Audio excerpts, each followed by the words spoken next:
But it's kind of cool to see. Not anywhere in the world can you go and see, 3, 4 meter, 12-foot cannons laying all around the bottom with some ballast pile, ceramics, and bricks and whatnot. Off Gassing, a scuba podcast with host Nick Hogel.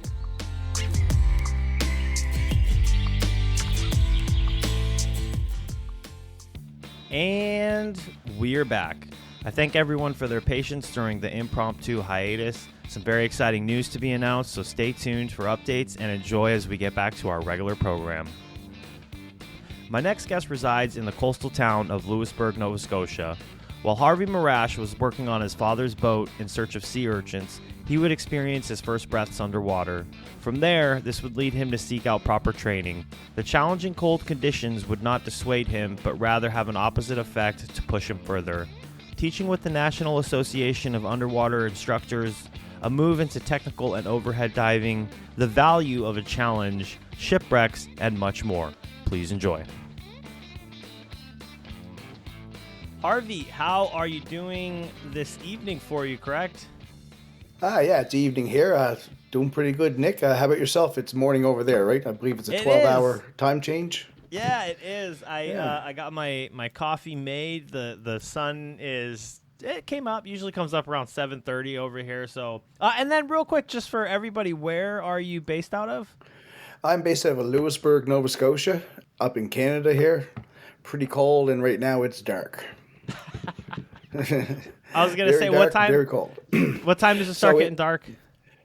Right now it's getting dark around 5:30, 5:45 in the evening. I'm not gonna lie, I don't miss those short, cold winter days. And I mean, I grew up in New Hampshire, so I definitely have experienced like a little bit of cold. But what are the temperatures in your area right now? Today is actually quite warm. It was about 4 or 5 degrees Celsius, so that's about 42 Fahrenheit for my American friends. But that's very uncommon. Normally it's below zero. 32, 28 Fahrenheit, 22 Fahrenheit. So, which is going to get down to tonight. Yeah. So that sucks. Yeah.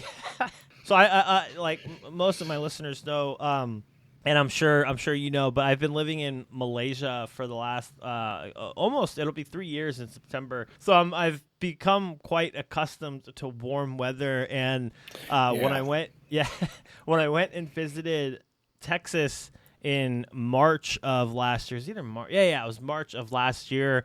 It was funny because it would get down to like 60 Fahrenheit, and I was freezing. I just couldn't even deal with it. So I felt bad. I was like, "Oh, it's so cold over here." My mom was like, "What do you mean?" She's like, "Just it's warm." Yeah, I'm not accustomed to the super cold weather anymore. Maybe one day we'll get there. No, you don't want to be. The cold just sucks. I worked overseas for years, and I know what you mean. You acclimate to that warm temperature, and then come home to the cold, and it's like, this sucks. I'll never get used to it again.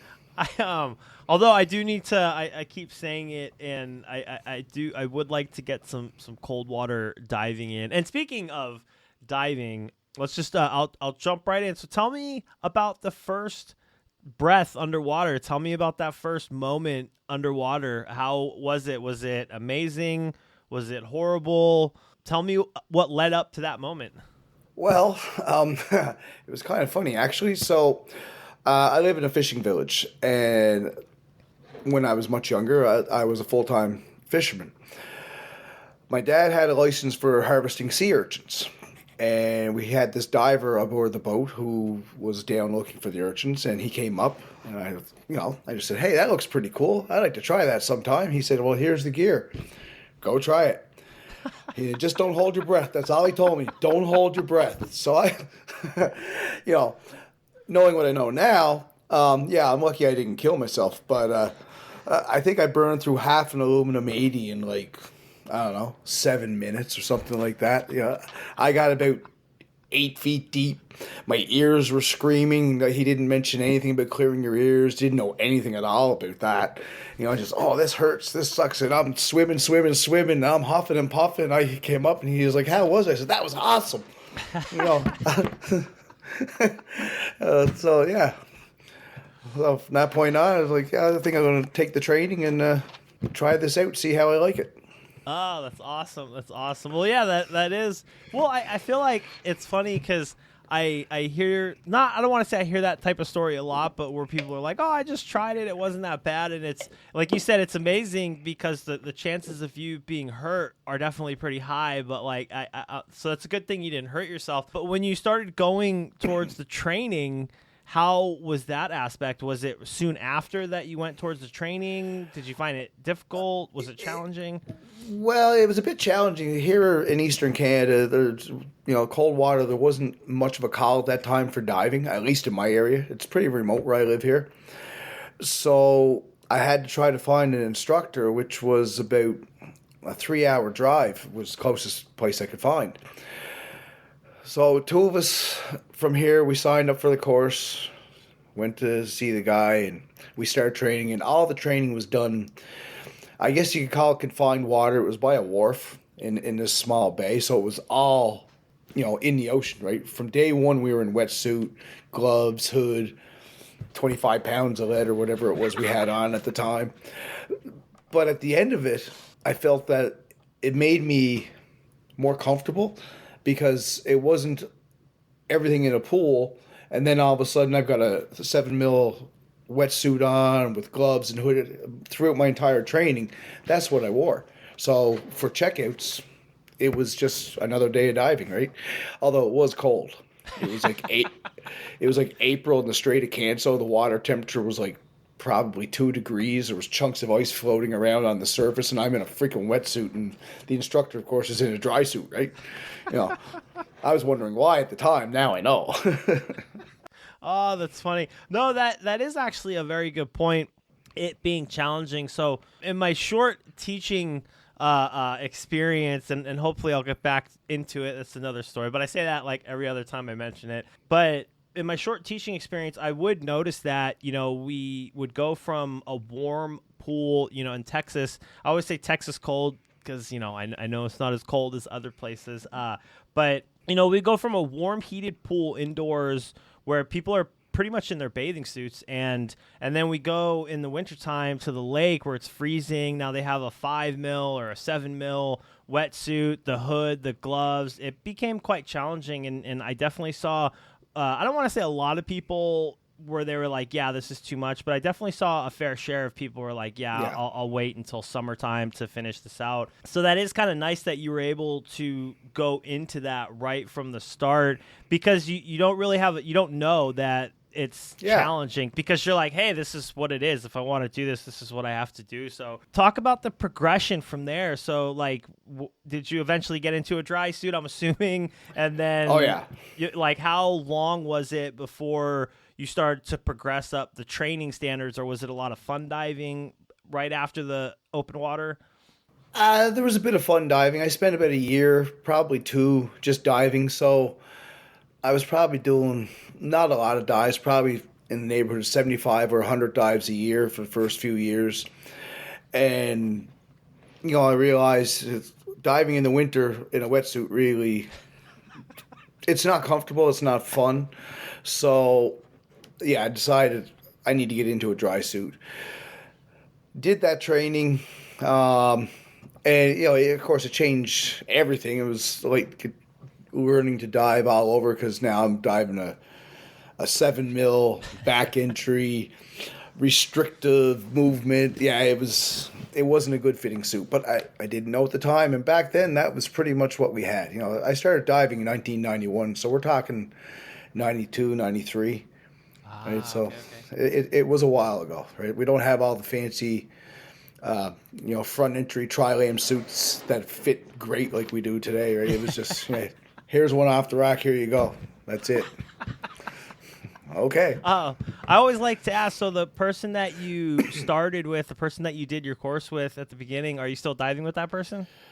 That person, actually, they didn't finish the class. Oh, They did not finish the class. They hurt their ears, and that was it. They gave it up. They never did finish their class, which was oh. unfortunate.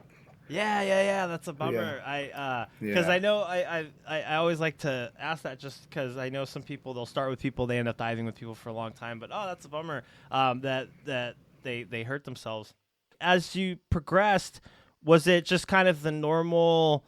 I don't want to say recreational style, going through advanced into rescue. Like when did you start getting into the technical side of things? I got into the technical side of things in about 2002, but you're right. I did progress up through the recreational side of it in pretty much the manner that you just said. You know, advanced rescue, master diver, but it was all through NAUI. So Oh, okay. their classes are slightly different than Patty with regards to like what would be considered a master diver. But just in regards that with NAUI, that particular class, I remember it was very heavy into physics, physiology, environmental stuff, as opposed to doing several different types of diving at the time. But you know, it was all a lot of fun back then. It was all new. I was much younger, so it was pretty cool. Yeah. How I transitioned into the technical side of things, I had seen a video online somewhere, and these guys were horizontal, in trim, moving as one unit. And, you know, they've got multiple bottles on, doubles on their back, and I was like, that's the way I want to dive. So I got in touch with the guy that was in the video actually, and he told me the agency they went through, which was Global Underwater Explorers. So I started looking around to try to find an instructor. There was none here in Eastern Canada, so I went to Central Canada to do my training, and that was it. I never looked back. That totally changed the way I looked at diving. From there, it just went from there. You know. I would probably. I mean, I don't know the. I'm sure there's people that could debate this or whatnot, but I would say that they, from my experience, or from what I've heard, I should say, read, looked into, they kind of created the standard. Obviously, they're early on. They were the ones that most people were seeing that were doing it, and it's cool to see that. I saw a picture the other day from. I was reading. I can't remember what book I was reading, but it was a picture from like probably the earlier mid '90s, and it was a person in a GUE configuration. And it's funny because if you look at somebody today, it's almost identical, and so not much has changed over that period of time. And it's nice because I mean, they found something that worked, and they're like, we need to stick with this. And it's not like the I want to say if you go look at like a scuba store from 20 years ago till today, Yeah. all these new improving things, and they were just like, hey, this is what works, backplate, wing, long hose configuration, and it's kind of nice to see. So when you were going into that sort of training, did you find it challenging? Like how, I know for me it was challenging. Yeah, it was in a way because I had been diving for a while. Of course, I had developed some bad habits, and they were a little bit harder to break. Then there was people in the like my fundamentals class at the same time as me. They had about 90 dives, and here I was with over 1,000, and I could see them doing things like backfitting or helicopter turns. I'd never even heard of such things. And here's this kid with 90 dives, and they're smoking. I'm like, okay, well, I need to up my game here, right? And yeah, it was challenging in certain aspects of it, but in other aspects, my experience did help me. So, the comfort level in the water was there, and hadn't been on and in the water my entire life, being around boats because part of the class was to do with boats back then. Simply because we weren't doing all shore dives, right? So it was a lot of fun. It was a lot of fun. I learned a lot. It definitely revolutionized the way I thought of diving. And I think back then that agency took a lot of heat for some internet stuff that was going back and forth. But really, I honestly believe I still teach NAUI. I'm not a GUE instructor, but I do think that they revolutionized the diving industry and forced all the other agencies to up their game. Right, which is great, because everybody benefits there. We all get to enjoy the ocean. Yeah. Oh no, for sure. And so So since you brought it up, I would love to ask a little bit about the internet stuff. And we don't have to chat about that if you don't want to, but can you go into detail a little bit more about that? You don't, like I said, if you don't want to, you don't have to. I was never involved in any of it. Like I was more or less after the fact, but I would read through some of the threads on like Deco Stop, and there was a guy, George Irvine. He called a spade as he saw it, and he was very blunt. There was no finesse. He wasn't politically correct about it. If he had a thought, it just went from here, from the brain to the mouth, with no filter in between. It made for good entertainment. I felt bad for some of the people he would be talking to, but sometimes the message wasn't wrong. Yeah. That's so funny. So I've reached out to him. I never got a response, but because I would love to have him on the podcast. Yeah, no, I have heard. I think that's kind of a notorious moment in the world of scuba. Yeah. So it's kind of nice to hear about it, because obviously that was a little bit before my time. I wasn't involved with scuba, but it would be kind of nice to hear a little bit more about what was going on there with maybe some of the people involved. But I'm sure it was quite colorful to read, for sure. Maybe at some point I'll send another email out. Maybe I could have him on at some point in time. Let me bring it back just a little bit. So you started progressing, going through the ranks. At what point? And I know, like, for me and a lot of people, you go to the shop, you're kind of seeing that chart on the wall, like, hey, it's, advanced is next, and then rescue, hey, become a dive master. At what point did you want to become, or go into the professional side of diving, like start teaching, start being, a mentor, guiding? Was it kind of a natural transition, or did you know from early on that's something you wanted to do? No, I didn't know from early on. I think it took me about probably 2 years after I started doing more training. So about 4 years into my diving, I became a dive master, and then I dive mastered for about 8 years. I had no desire to become an instructor. I was quite content with where I was. And I saw something on a beach one day that totally disgusted me, and I was like, if that person can teach, I can teach, because that's not right. That's not right at all, right? I've never taught full time. It's not how I make my living. I've been gainfully employed other things. Teaching was what I enjoyed doing when I finally got certified to teach. So maybe I looked at it from a different aspect as to what I saw on the beach that day. But I don't want to speak too negatively about somebody, but all I can say, they were the catalyst for me to just go become an instructor, right? When I speak on things like that, for me, things that I've seen, I always just kind of put it in a way like, it taught me what not to do. Right? Like, it taught me who way to put it. Yeah, because I mean, unfortunately, one of the things that I loved about going my first initial years in scuba is I loved going to different instructors, right? Like, I love getting different aspects, different points of view, whatever you want to call it. Unfortunately, sometimes that runs into where you have a bad instructor, and because sometimes with the way that the shops they are set up in Texas, is sometimes you don't really know the instructor until after you sign up. You're like, hey, I paid for my course. The shop links you up with an instructor. So, sometimes, I don't want to say it's day of, but you kind of find out who your instructor is when you're walking up into the course, and you're like, okay, what's this course going to be like? And we've all had bad instructors, and it sucks. I hate to say that, but even early on, I kind of felt like, okay, well, at least I know what not to do. I don't want to be that person, and it gave me. I think that's amazing that you were a DM for a while, because so many times you see people, they go from rescue to DM to instructor in a matter of months, maybe 3 to 4 months. And I didn't, it wasn't super long, but I stepped back and I was like, hey, I want to at least be a DM for a year before I go on to instructor. And I think that's such a valuable time, because you see and witness all these different things when you start working with. Yeah, like you see the students and the problems they're having, how the instructor is handling that. So you have this essentially toolbox of tricks that you could go to, like, hey, they're having a problem with their mask. This trick doesn't work. That trick doesn't work. Let's try this.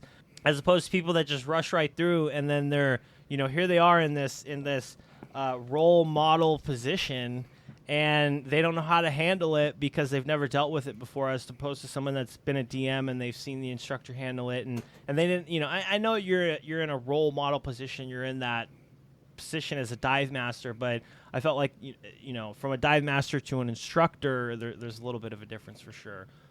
So when you started getting, so you don't do it full time, but when you started getting into it, how did you find it? Was there some challenging moments? How did you find the? You said NAUI.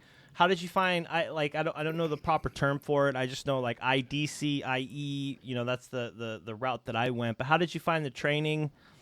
Again, that was one of those things. I'd been diving for a while, and I'd seen some things. From not knowing at all, that's for sure, still to this day like that. But I wasn't impressed with my ITC, so when it was done, did some teaching, but then I went and I got reevaluated because I didn't feel like I deserved to be an instructor. I felt the students deserved better.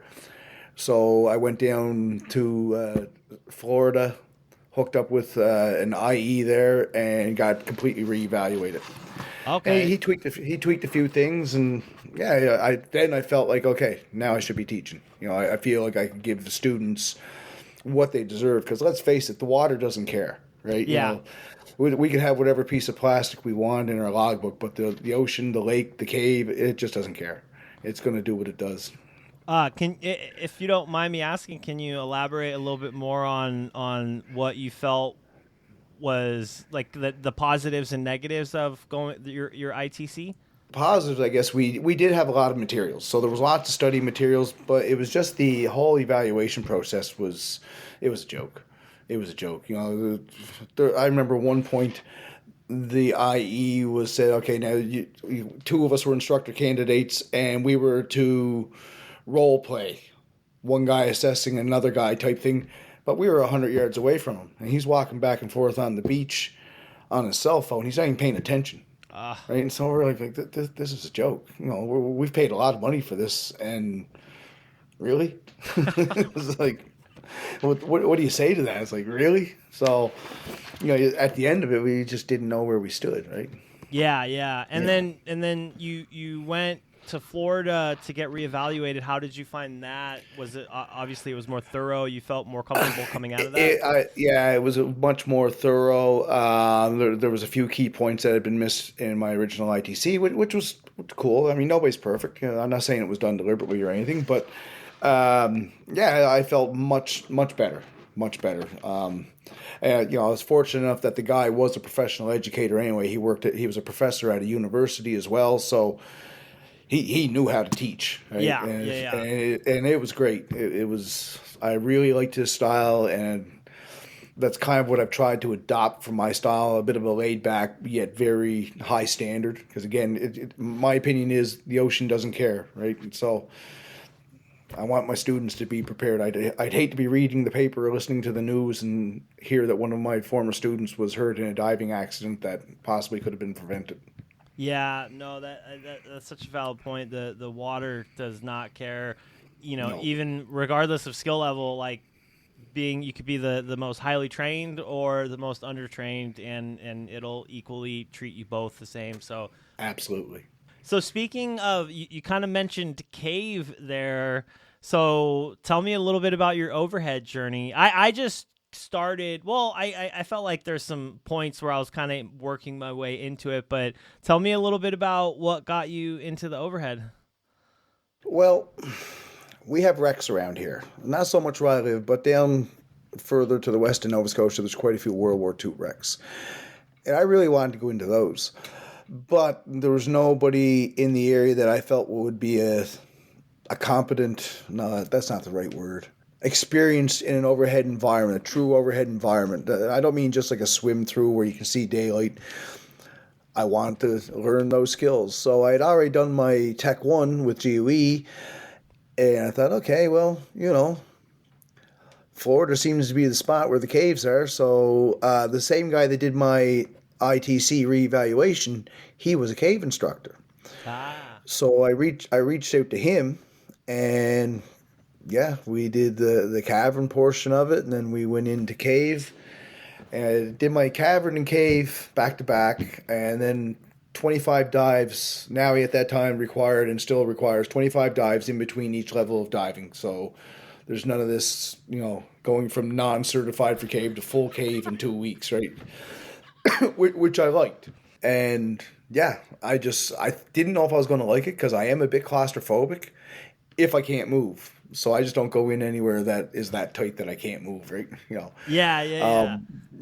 But I loved it. The stratigraphy in the caves, the water flow in the cave, trying to figure out what's the easiest way to get through the cave. And the training was fun, really, really fun. I had a great cave student partner, and we just hit it off. And the more the instructor tried to shake us, the more we seemed to like it. I don't know if we're a little bit twisted in that regard or not, but it was fun. So fell in love with the caves. I mean, I felt personally it's almost easier than diving here.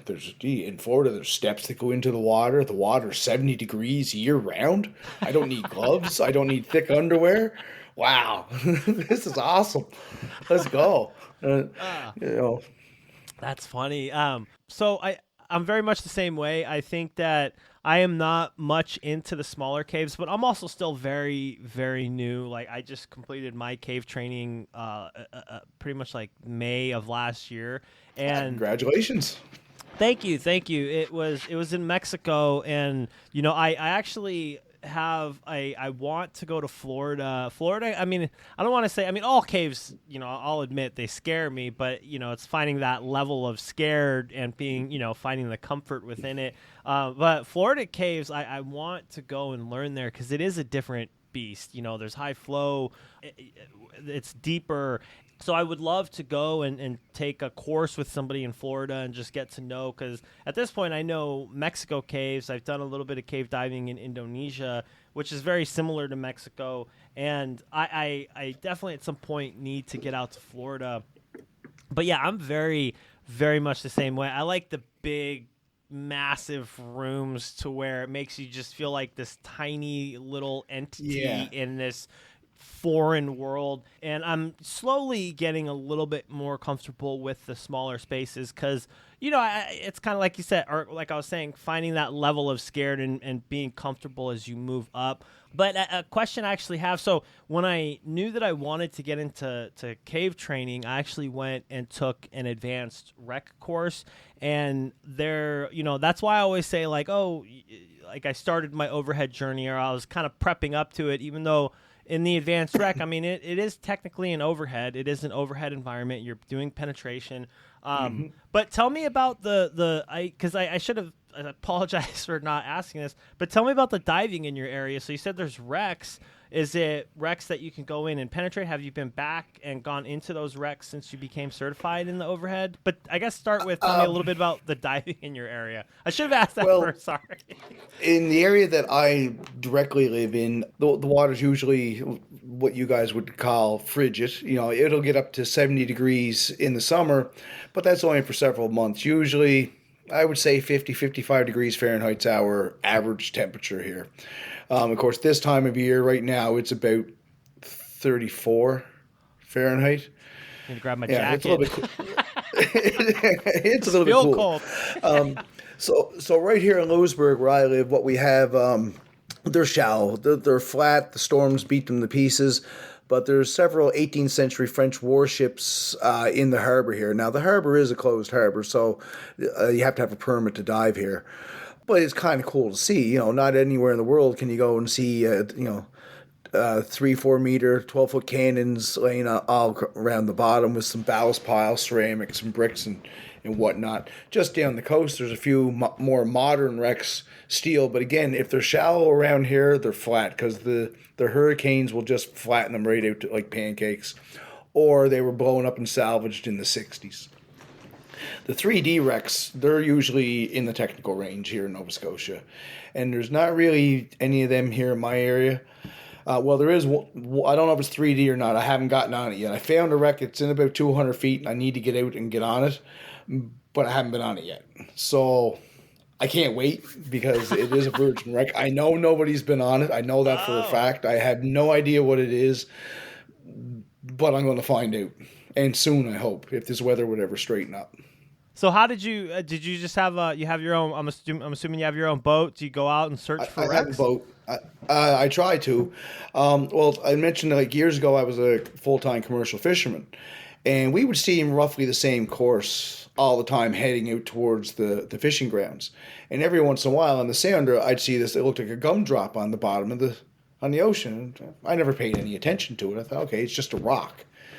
But then when I started technical wreck diving, I saw it on the same image on that boat captain's sounder, and I was like, it was like a light bulb went off. I was like, I've seen this before. Aha. So then I spent several years looking for that same lump with my own boat, and it took me a few years to find it, but now I have it zeroed in. I just need to have a day and a partner to get out there and get on it and take some pictures and some video. Oh. So I'm really excited by it, but I have to be patient. Yeah, it's been there that long. It's not going anywhere yet. So can you tell me a little bit about like when you actually like the prepping and planning for that? Like, so if you are going out, obviously it's like you and a dive buddy. Are you leaving somebody on the boat? I'm assuming. Are you anchor? Yeah. Like how does that? Okay. No, well, we're several miles offshore, so we'll be dropping anchor. Hopefully, very close to the wreck. We'll run a reel. If it's too far to tie in, we'll run a wreck reel from the anchor to the wreck and keep that with us. Whoever's not taking pictures will have that. That way, if the anchor does slip, we'll feel it on the reel. You will feel it for sure. And yeah, we'll probably do a 30 to 40 minute bottom time, so about a 90, 100 minute run time this time of year because the water is cold. We don't want to push it too much. You know, we'll be on rebreathers, definitely. And, of course, all the same deco and bailout gases that you would have if you were on open circuit. Just hopefully if the machine doesn't break, you don't have to use them. Yeah. And, you know, that's the big advantage, right? What unit do you dive? I dive a JJ. Oh, okay. Can you tell me a little bit about, because I know, like, because I same thing, just, got into the rebreather. I feel like, it's a natural progression. You're slowly going through it. Can you tell me about getting into the rebreather? Was it just because wanting to get deeper, stay longer, stay safer, essentially? At the beginning, it was for a gas cost thing for me. Here in Canada, the price of helium was just, 3 to 4 times what they'd pay in the States easily, right? So if you're doing a couple dozen, say 200-foot dives a year, that's going to get pretty expensive real quick. You can go through $700 of breathing gas on one dive on open circuit easily. So it doesn't take very long for that to add up. And I thought, maybe I should go rebreather or at least think about it because I would hopefully shouldn't have to use these deco gases other than when I want to do training or whatever. So then I start looking around. I want to stick to my roots for, I'm not going to say DIR, Hogarthian. I want to have my chest area clear, so I didn't want over the shoulder counter lungs. I know there's arguments for and against. For me, that at that time, this is what I was thinking. I want to be able to use my own back plate, and as far as the wing went, I didn't really care, but I didn't, I want to keep my minimalist approach as much as possible, so I just started writing down all the units, and the ones that didn't fit my needs, I just, crossed it off. And I was at DEMA one year, and a friend of mine said, check out the JJ unit. I think he's from Sweden, and he knew the inventor of it, Jan. So I checked it out, and it ticked all my boxes, and I was like, yeah, I like it. It's not perfect, but no unit is. They all have their pluses and minuses, right? So I've been happy with it. It's done everything I've wanted it to do and has performed flawlessly. So, yeah, I'm going to stick with it. I have done a crossover to Meg Tiburon, and I like that unit. And that one had the over the shoulder counter lungs, and I really like the work of breathing in that as well. But I still like my JJ. So it's Okay. simple. It's Yeah. simple, and I'm a simple guy.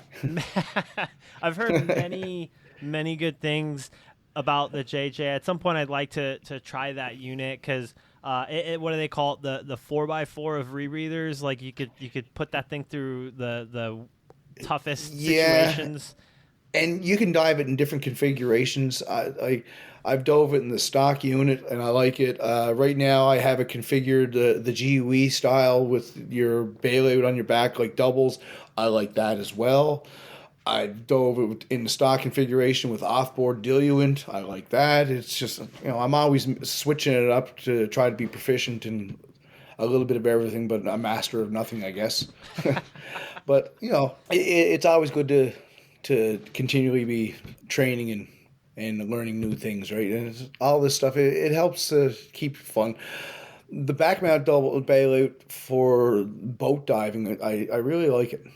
I really like it. If I'm Yeah. doing a recreational dive with it, like 100 foot or shallower, I just jump off the boat. I don't have to carry bailout because there's enough in my low pressure 50s to easily get me back to the surface if I have to. Yeah. Oh, that's awesome. Yeah, it's at some point there's a few units out there that I would like to try, and so I am in a side mount unit.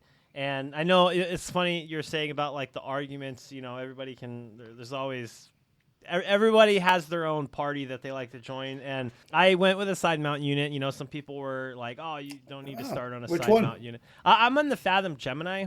Okay, that's a nice Yeah. unit. I haven't dove it. I've seen it. It looks like a well thought out unit. Yeah, I think that I've had Charlie on the podcast a few times. I really think that he produces a nice piece of equipment, and from what I've seen, like I said, there's depending on what can of worms you want to open up, everybody's got an argument. But I went with the Fathom Gemini. I really enjoy it, and at some point, obviously, like you said, there's challenges to it. No unit is perfect. At some point, I could see myself getting into a back mount unit because obviously diving in a side mount unit, diving off of a boat, it's not the best. It's not the most comfortable configuration as opposed to if you just have stuff on your back, right? Yeah, if you're on a small boat, side mount can get challenging. I do side mount open circuit when I need to, but there's nowhere here in Nova Scotia I need to, so I just don't bother. Yeah, And I'm it too, has its challenges, right? And so at for some point sure. I see the benefit, but obviously my bank account's arguing with me, so I can't really just jump right into Yeah, a back. I wouldn't mind owning a side mount unit or at least taking training on one just so I have a more rounded repertoire, right? Yeah, You yeah, know, yeah. it's- But I was looking. So the big issue for me, and one of the reasons why I was kind of attracted to the Fathom Gemini is it's a pretty light unit, and where I'm at, I have to travel quite a bit. So I'm hopping on a plane every time I want to go yeah. dive. There's no diving for me. I could drive, but then it becomes a little bit more challenging. So I was kind of looking at lighter weight units and. Obviously, the JJ is not known for being the lightest unit on the market, but No. I definitely would like to try it at some point in time. But I was kind of looking at Revo was one that I was, which isn't another one that it's not the lightest unit, but it's like manageable to where I've heard people like, oh, it's right on the line of being able to for ease of air travel. I've had no trouble with my JJ flying, to be honest with you. I just put the canister in with my other dive gear. The head usually comes with me on as carry on, and my regs. You're allowed 2 bags usually for regs. I don't know what they're like over your way for weighing the bags. I think if they ever weigh my bag, I'm going to be in trouble. They're, I don't know what the weight limit is for carry on bags, but I'm pretty sure I'll be over it. Yeah. But yeah, I've never, I had that JJ at Bikini Atoll last year. I had no troubles getting there with it. I was close to my weight limits, but knock on wood, I stayed below them. So there is one airline out here. Unfortunately, well, there's obviously more than one. There's one airline out here that are very, very strict with weighing the check-in bags, and I literally almost probably 4 out of 5 times I run into that, or I go to that airline, which I travel almost 5 out of 5 times. Air Asia, they were real, because I think people obviously are taking advantage of it to the point where before you walk through, they're checking your carry-on, and 7 kilos which is what, like 14 pounds is the max, and you can up to like 10 kilos. Yeah. Yeah. Thanks for the heads up. I'll make sure I never fly them because there's no way I'll ever make it. That's the problem with Southeast Asia. It's like the most accessible air. Like Air Asia is I mean, there's other airlines obviously, but as far as like getting around Southeast Asia, like there's no way around Air Asia. There's literally there's no way. I mean, you could, but it's just Air Asia's everywhere, and yeah, they're just real strict about it to the point where I just had an issue. It was weird. I upped it, and they're like, "Oh, well, it has to be spread out in different bags," because I think I had like 13 kilos in the bag, and they were just like, "Yeah, you need to do something with it." And I was like, "Just check it in," and they're like, "Oh, yeah." It was this whole issue. But how did you like Bikini? Obviously, it's a very well known area, the stuff of dreams I've heard of. Can you tell me a little bit about that trip? It was 3 years in the planning, and it was worth every second of wait for me. Anyway, it was a trip of a lifetime. I mean, the getting there was the challenging, of course. You know, flying from one side of Canada to Honolulu, then down to Kwajalein, and then the 30-hour boat ride out to the atoll. But yeah, it was worth it. The wrecks were amazing. The crew that we had on the boat I can't say enough good things about them. The guides were, everything about it, as far as I was concerned, was a home run. It was absolutely amazing. The only downside of the whole trip, I would say, was the visibility was not that great for us. But the next group that went, they had like 150 to 200 feet of visibility. And we had probably, I'm going to say 50 or 60. Maybe maybe a bit more than that, but yeah, it was not. Yeah, it was good for here, but not kind of what. After seeing all the pictures of Bikini Atoll, I expected a little bit more. But I mean, I was in no way disappointed. Why was it such a long 3 years? Was it like or not? Obviously not pre-COVID, but was it kind of? It was just that was the amount. No, it was just last May we went. It was just that's how far out they had booked it. Oh, okay. So yeah, I guess it was about 3 years. Oh yeah, no, there's a few places on the list, and that's definitely one of them. It sucks because there's so many places that just keep getting added to the list. You will love it. Yeah, and I mean, I don't know how far you are from Kwajalein and those places. It's probably a little bit easier for you, or shorter for you. I was gonna say it's kind of. I mean, I think it would probably be just as challenging, just because it's a pretty remote place, isn't it? Yeah, it's pretty remote. They say we flew to Kwajalein, and then it was a 30-hour boat ride just to get out there, right? Yeah. You know, and the boat was probably doing 8-9 knots. So, and our crossing was rough. Oh, really? But yeah, it was rough. You know, I've made my living on or in the ocean my entire life, and I thought it was rough as well, right? And we were right broadside. It was rolling pretty good. But once we got to the atoll, it was beautiful. So once you get out there, is it you're just kind of going around a smaller area and pretty much they had moorings on all the wrecks that were going to be diving. So, you know, you get up in the morning. You would have your breakfast, you would get your briefing, and then you would start getting ready. It would be a slot at your time that you were to go in the water because, of course, they staggered it, which made it easier for everybody. And having an absolutely amazing dive, come up, do your decompression, get out of the water, be treated like royalty, and do your surface interval. Oh yeah, like these guys were amazing. You'd be at the deco bar 20 feet and just, you know, taking all your deco bottles and just hand them up, and they'd come down and take them. And it's like, wow, I've never had this before. This is amazing, right? What outfit did you go with? Well, I went with Becky Kagan Shot. She had Oh, arranged okay. the trip, but we were on with master liveaboards. Okay, okay. It used to be called the Taka, but I think they call it Pacific Master now. It's a bit of an older boat, but I mean, divers don't need fancy. We just need things to work, right? Yeah. And it was great. You know, the food was excellent. The group that was on the boat was excellent. I knew a few of them, but I didn't know everybody. But everybody was, it was an amazing trip. How big of Absolutely a amazing. group? How big of a group was it? I think there was 15 of us or 16, I believe. Oh, okay. So I have a so when it's that big of a group, are they like obviously I would assume they're spreading people out, or is 15 people just rolling into the wreck? Like how does that work out when you're getting in the water? Well, during the pre-dive briefing, and you're going for how long your run time is. I think we were limited to like a maximum of 2 hour run time. Basically, every team would pick a spot where they were going to go. If you were doing penetration, you had to have a guide, which was fine. Yeah. So we would, everybody was really good about it. So if we were diving the Saratoga and you wanted to go to the dentist's office, then only one team would go, and that would be it. The other teams would go somewhere else. Right? And everybody worked really well together, and it was a lot of fun. Right? I never saw anybody get upset.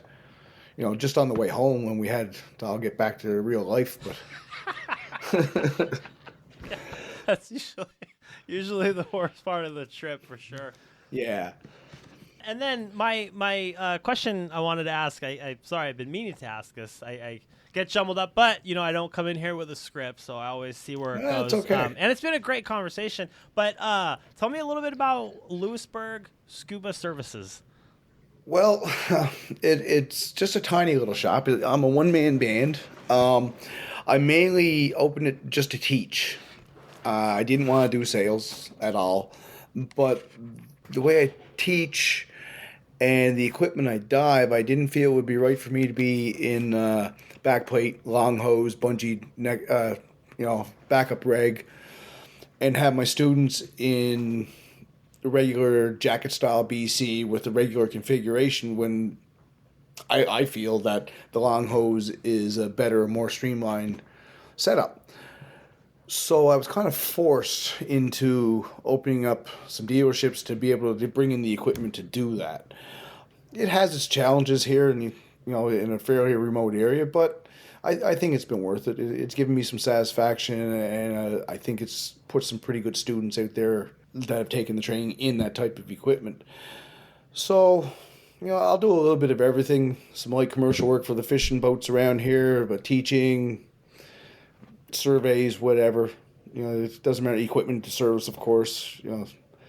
It's kind of hard to drive 5 hours to Halifax to get your equipment serviced when you've got 10 sets of rigs and 25 or 30 tanks. So, just that was pretty much. I used to teach at a shop. Didn't like what I was seeing there, and that was the impetus for me to branch out on my own. Okay. What level do you teach to? Do you have like a course that like teach you more? Oh, okay. My favorite class to teach is, now he calls it Intro to Tech, and that's basically the way I teach it. It's the equivalent of a GUE fundamentals. Okay. I really, really enjoy teaching that class. It's just, I don't know, it just seems to be so much fun. I like teaching all of them, but that's my favorite. Okay. And so if you don't mind me asking, I feel there's like a little bit of a you don't like to use the term DIR, right? Is that kind of something? Why don't you like to? And I get it. Because I always, for me, it's I don't want to say it's like I don't want to say doing it right. I just say like, there's just, it's not about doing it right or wrong. It's just there's a different way of doing things. That's kind of, so I don't like to use that term, but I've kind of just like I'll just use it because it's the term. Yeah, I just found, especially back in the early 2000s, like if you use that term, it automatically put everybody else's hackles up. Well, what do you mean? I'm doing it wrong? Like, what makes you think you're so right? So I just don't use it.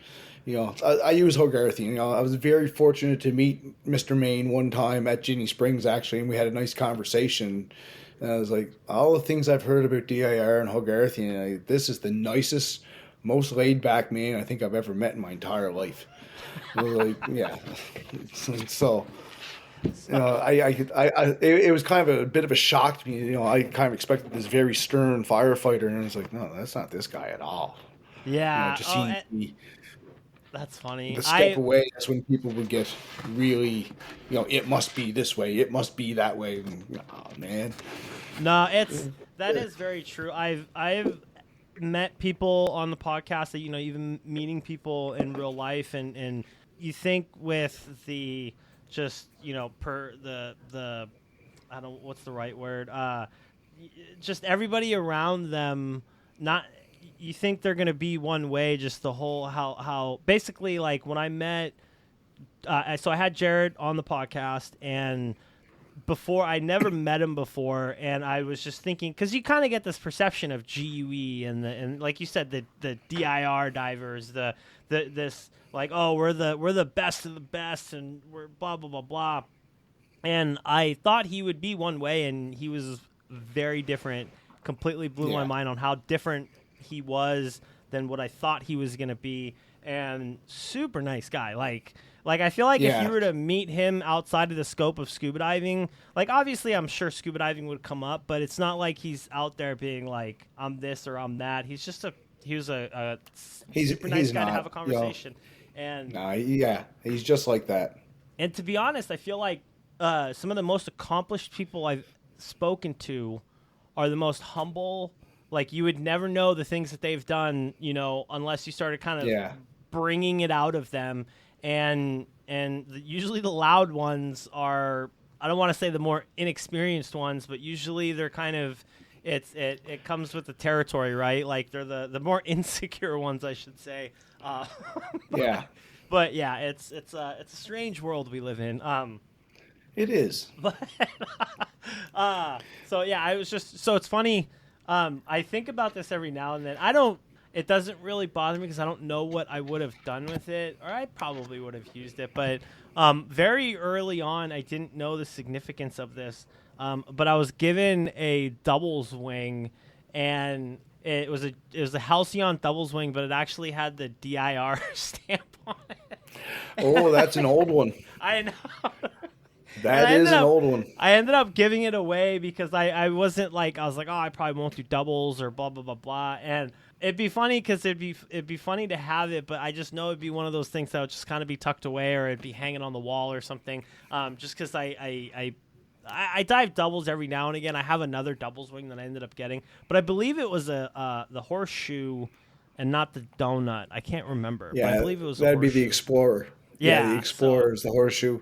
And I just think it would be kind of funny to have, just because it's been many conversations have been around the DIR topic. So yeah, sometimes it got a bad rap, but I think it wasn't because of the guys like Jared or Mark Messersmith or David Ray or those guys. It seemed to be once you got away from that inner circle, I guess, of the upper echelon of GUE, that I think that's where it started to personify itself, where people would be, make it. I saw it myself down in Florida, guys making fun of a student, right? Just ridiculing them.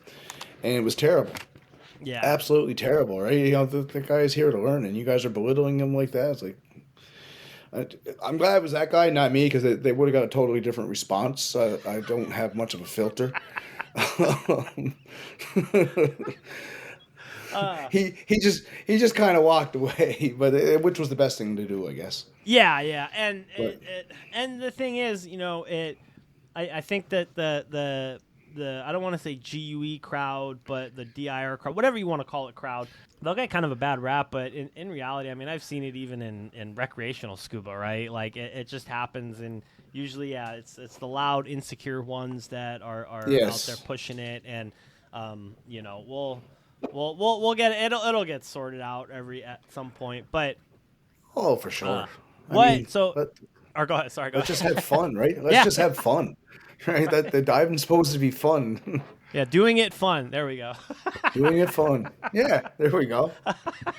So anything? Any plans? Any big trips coming up? What's in the near? Well, obviously a shipwreck ready to be found. And actually, real quick, do you have any idea of what it might be?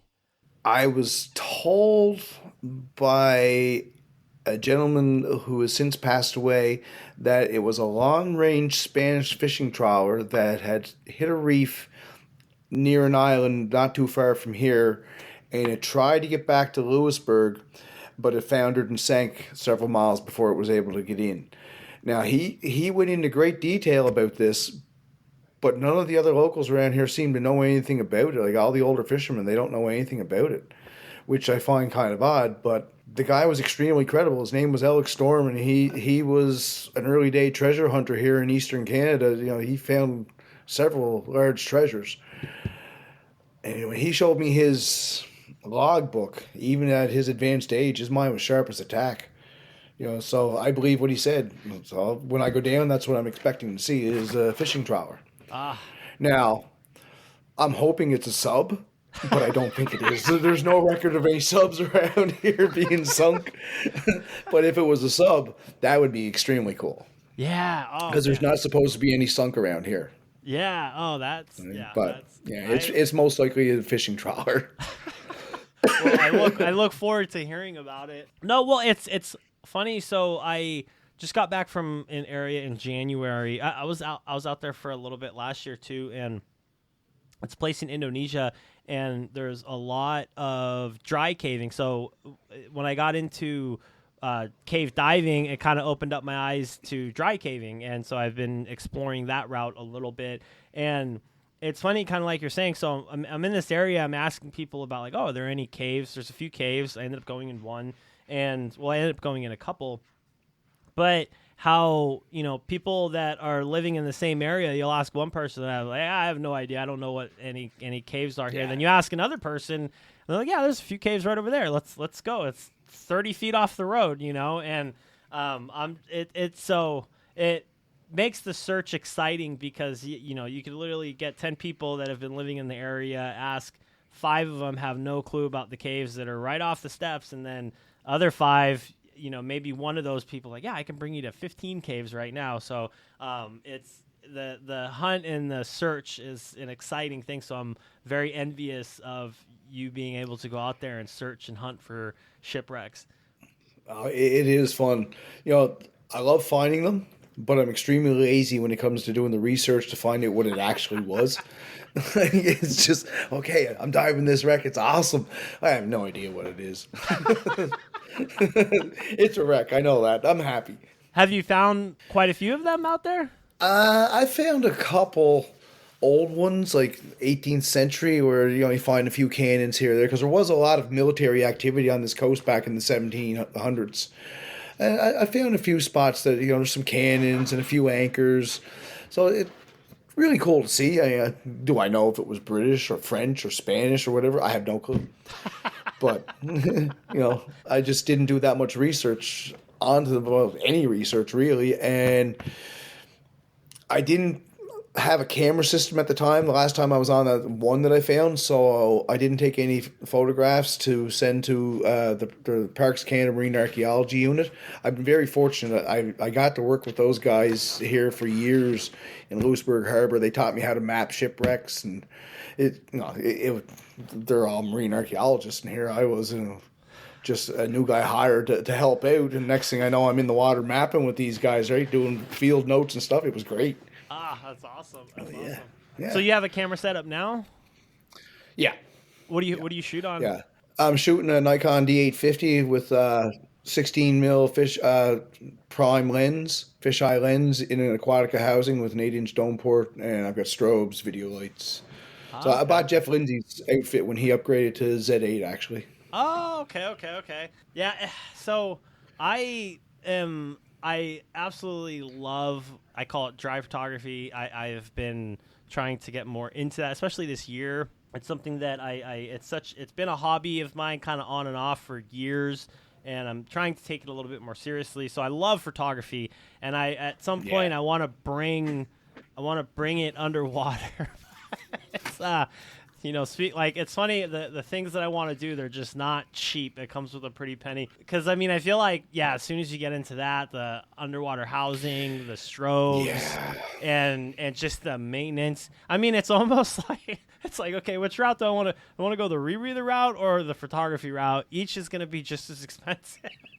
So Pretty much. Which one do I want to do? And unfortunately or fortunately, I went down the rebreather route. So the photography, I'll have to keep it dry for a little bit. But how are you liking that? Like, are you obviously there's some challenging? Did you do any sort of dry photography before getting into underwater photography? Not really. No, I mean, I take a few pictures here and there. I did have another unit before that. I had a D7000 Nikon in Aquatica housing. Like I told Hef when I bought his camera system, it's already taking the best pictures it's ever going to take, but I keep trying, right? Like I say, he's a very talented photographer. I am not. Yeah. I just spray and pray. That's basically just click, click, click. Oh, did I get one? Oh, that one might be in focus, maybe. Oh, no, it's not. That's funny. Oh, well.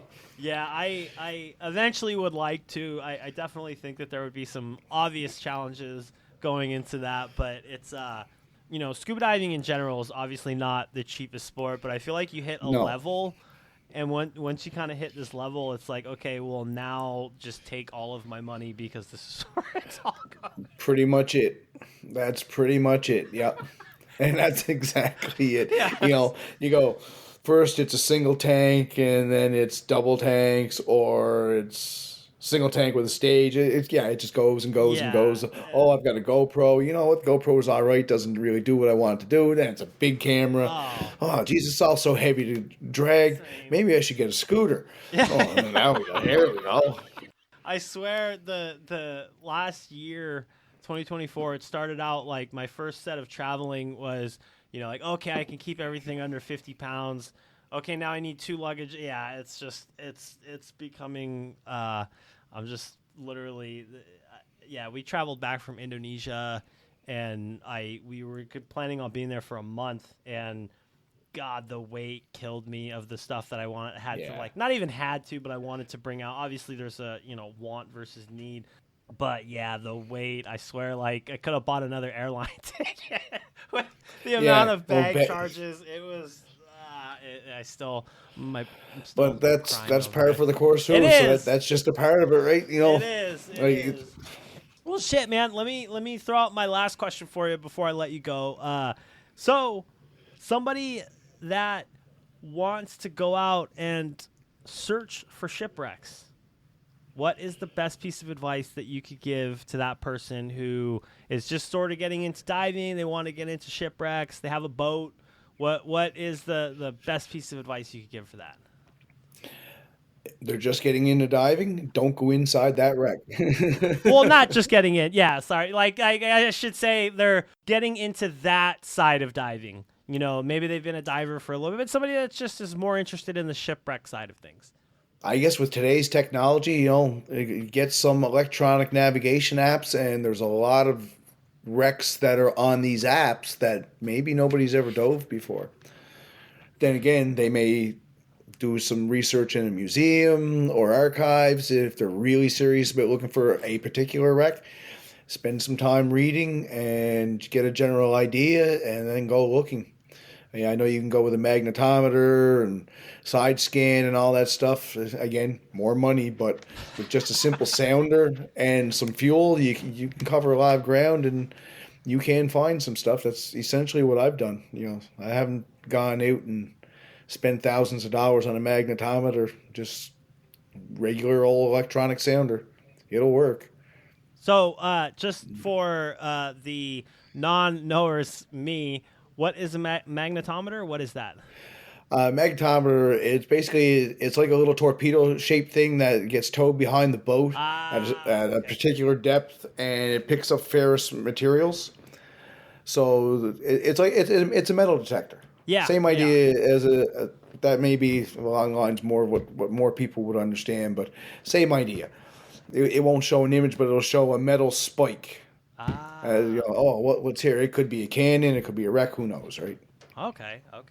I've never used one, so I don't know a whole lot about them, but I do know that they're used a lot for finding wrecks. Yeah, yeah. Oh no, I've seen them on episodes of whatever people probably a Discovery episode or a National Geographic TV show or something. So I do know what that is. I didn't know that that's what they were called. Well, I'm sure they even mentioned it, but that part of the memory it was lost in my memories.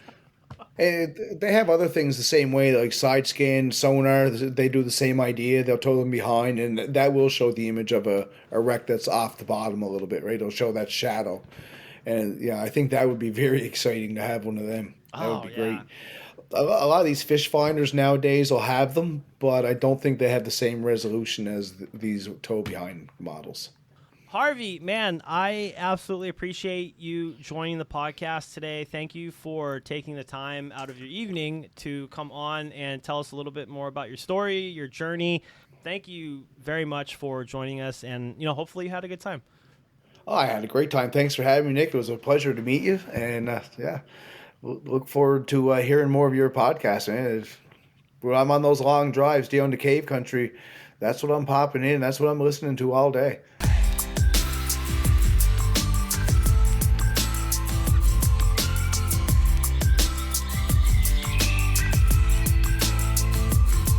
Offgassing, a scuba podcast.